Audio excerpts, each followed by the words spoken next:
글쎄요, 더 상의해 보겠습니다. 다음에 대답을 드리겠습니다. 이런 식이었는데 저는 이런 지하에 제가 해드리겠습니다. 결과는 대박이었습니다. 왜냐하면요, 이 전쟁 물자라는 게 뭐였냐면 패트리어트 미사일, A1 탱크 이런 걸 미국에서 저기 사우디아라비아 이런 데로 실어 나가는 작업입니다. 그럴 때 이제 저희 배를 넣거나 또는 빌려서 넣거나 이런 작업을 했던 것이죠. 그럴 때 그 페르시아 안에 들어가려면 전쟁 지역이기 때문에 위험 부담이 높습니다. 그래서 높은 보험료를 받습니다. 그런데 제 생각은 이 보험에 들지 않고 가겠다. 사실 생각해보면 굉장히 위험한 발상 아닙니까? 그런데 쭉 그 상황들을 살펴보니까 생각해보세요. 패트리어트 미사일, A1 탱크 이런 게 들어가는데 바다 밑에는 잠수함이 오고요. 앞에는 마인스위퍼, 소위정이 가면서 길에 있는 거 다 제거하고요. 저기 위에는 헬리콥터 떠가지고 호위하고요.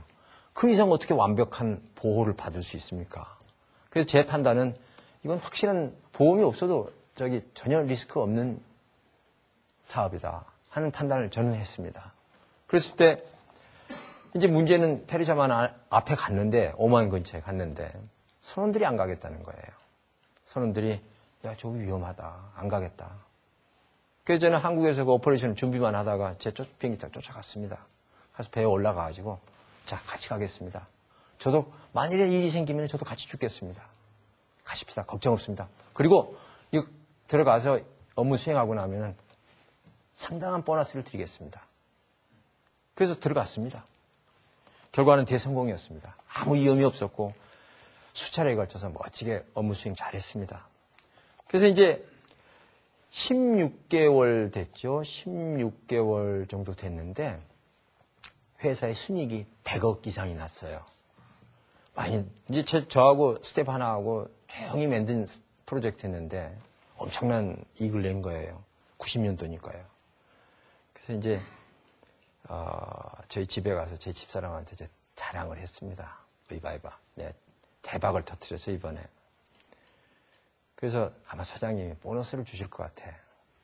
얼마나 줄까? 둘이 이제 이 말을 맞대고 또 이제 상의를 했습니다. 그래서 둘이 되게 생각했던 게 한 5천만 원에서 1억은 줄 거야. 100억 이상을 벌었으니까. 이 생각을 했어요. 그래서 이제 연말이 됐는데 아닌 게 아니라 사장님이 부르셔요. 사장실을 저는 이제 기대에 차서 갔죠. 갔더니 아닌 게 아니라 결제판에 하얀 봉투 탁 담아서 주시더라고요. 수고했네 하고 주시더라고요. 제가 그래서 그 자리에서 그걸 폈습니다. 제가 괜히 저기 할 게 아니라 그 자리에서 펴서 셌습니다. 세보니까 얼마가 들었겠어요? 100만 원짜리 5장 들어있었습니다. 많이 실망했습니다. 실망해가지고 이거를 순간적으로 또 고민했습니다. 그래서 봉투에 담아서 다시 돌려드렸습니다. 사장님께. 사장님, 저 이거 안 받겠습니다. 이거 받고 괜히 돌아서서 사장님 흉보고 또 원망하고 불평 얘기하면은 저도 사람이 좀 안 좋을 것 같아서 차라리 이거 안 받겠습니다. 그게 제 마음이 더 편하겠습니다. 그랬더니 사장님이 화를 엄청 내세요. 또 얼마 내가 성의로 만들어주는 건데 그딴 소리를 하느냐 이거예요. 그렇습니다. 말씀을 드렸더니 한 20분 정도 꾸지람을 하시더라고요. 그래서 도저히 안 되겠다 싶어가지고 그 봉투를 받았습니다. 주식 받겠습니다. 받아가지고 내려와서 제 밑에 있던 스태프들이 한 50명 됐습니다. 50명을 다 큰 회의실로 모았습니다. 모아가지고 여러분 제가 일을 잘해가지고 사장님한테 제가 보너스 받았습니다. 이거 여러분한테 드릴 테니까 잘 똑같이 놀아서 쓰십시오. 그래서 저희 사원들한테 드리고 이제 제 스태프들한테 주고 저는 이 연말을 맞이했습니다. 연말 연시에 저희 집사람하고 둘이 앉아서 이런 얘기 저는 참 씁쓸하더군요. 걱정도 많이 했고 야 이러다가는 노후가 안 되겠네. 이런 얘기도 하고 그랬습니다. 결론은 거기서 고민하다가 1992년도에 제 사업을 시작하게 됐습니다. 퇴직금 1,300만 원 받고 나왔습니다. 그거 뭐 하겠습니까? 그 여직원은 우선 한 사람 있어야 되겠다 싶어 뽑아가지고 단둘이 조그만 사무실에 앉아가지고 궁리해서 길을 찾았습니다. 그랬더니 이제 생각났던 게 1년 전에 제가 그 관두기 1년 전에 제가 아무르 강의를 갔었습니다. 아무르 강이라는 게 뭐냐면요.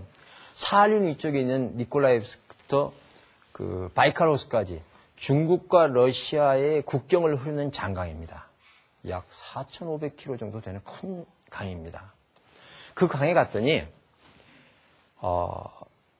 매년 11월서부터 그 다음에 5월까지 7개월 동안 이 강이 오는 거예요. 유도가 높으니까.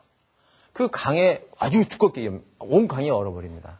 그런데 가보니까 그 강에다가 배가 한 1,000척 정도, 잡종선 다 포함해서 화물선, 여객선, 기름배, 무슨 뭐 작업선 뭐 할 것 없이 쫙 해가지고 한 1,000척 정도를 이 사람들이 얼음 위에 올려놓고 겨울을 내는 거예요. 그래서 매일 아침 저녁으로 출퇴근하면서 거기 배에 가서 놀고 오는 겁니다. 참 이상하게 저는 느껴졌습니다. 그래서 거기를 쫓아가가지고 제가 배를 찍어줬습니다. 그 얼음 올린 아무르강을 걸어다니면서. 그때 한 30분 돌아다니면 이게 얼굴이 동상이 와요. 그렇게 추운 곳입니다.